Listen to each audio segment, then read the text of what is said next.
Year for Catherine Bernardo. In addition to Maracla's commercial success, Catherine received a lot of critical praise for her acting. Tama rin, minsan kasi iniyakan, no? E di kung ayaw niya sa'yo, edi mo. She showcased her talent in dance and song in Shout Out, a teen variety show.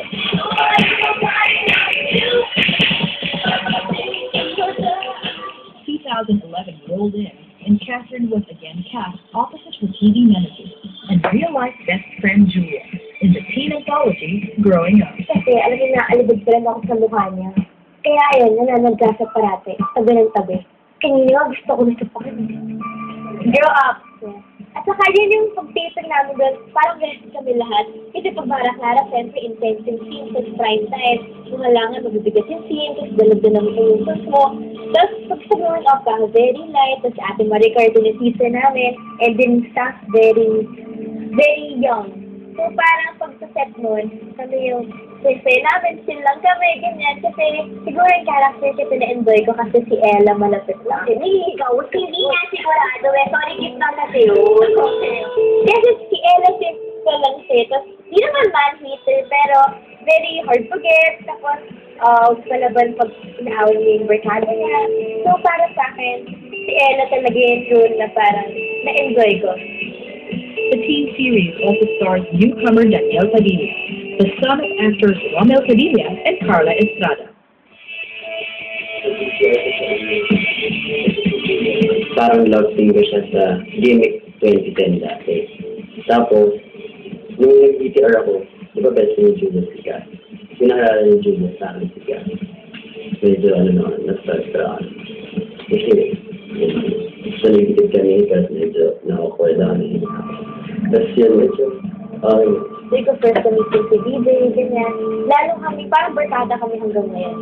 Feeling ko hindi kami talaga magiging close kasi tahimik lang siya, tapos mukhang bad boy. Di ba ganyan yung ano niya, tapos Padilla siya, tapos yung mga babae, siguro niloko yung mga babae, ganyan.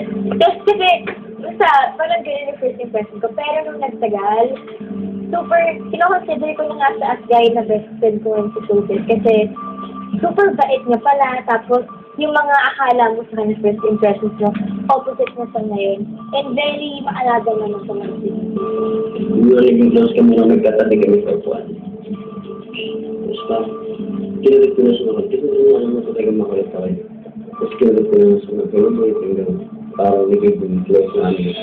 On screen, the two share a chemistry that seems to appeal to a whole lot of people. Sabi yung style mo. Kasi hindi naman tinungan mo si Tammy. Baka lalo na sa magpahamak eh. Danielle, after all, is fast becoming the newest teen heartthrob. Kapag bumolshoot kami, eh di maki-age na, makikita mo kasama pang late parents sila para mapanood lang kami. So nakita ko na yung market talaga namin bata ni DJ. Kaya parang inspiration nila, may ganyan nakatuwa. So, para sa amin, medyo nag-work yung love team talaga namin dito. Ang daming fans kasi, di ba, kung nag-mall show kami, lalo na sa probinsya. Talaga parang sila Kim Chiu yung nag-mall show kasi super dami talaga. To the extent na kino-hold na yung show kasi wala na nag-ano na yung mga tao eh, nagka-clash na yung mga tao, di ba? Ano pa na pupunta? Off-screen, it looks like the sweetness the two shares may just be for real. Nasa Cebu kami nun. Tapos bago pa lang dumating na Cebu, iniisip ko ko sa mga siya. Maano ko yung sikat. Ang ginawa ko habang nag-duet ko, lumod ako saan niya ako kumakanta. At mall shows all over the country, fans of Danielle and Catherine give their all-out support. Netizens also weigh in on their love team, dubbed Catnielle. Their appearances together in shows make this trending topic on the net. The overwhelming response of fans says it all. This love team really works. Ngayon, gusto ko siya. At, alam mo yun naman. Pero, yun nga, pinagtitripan niya pa ako. Ganyan. Para sa mga pagpasaya ng mga tao. So, pero crush mo ito yung barkada ng pizza. Hindi naman. Kaya kung hihigitan pa siya ng barkada, gusto ko siya buti. Pero huwag mo lang. Kasi nangyayari ako. Catherine Bernardo steps out on her own in her very own series after the break.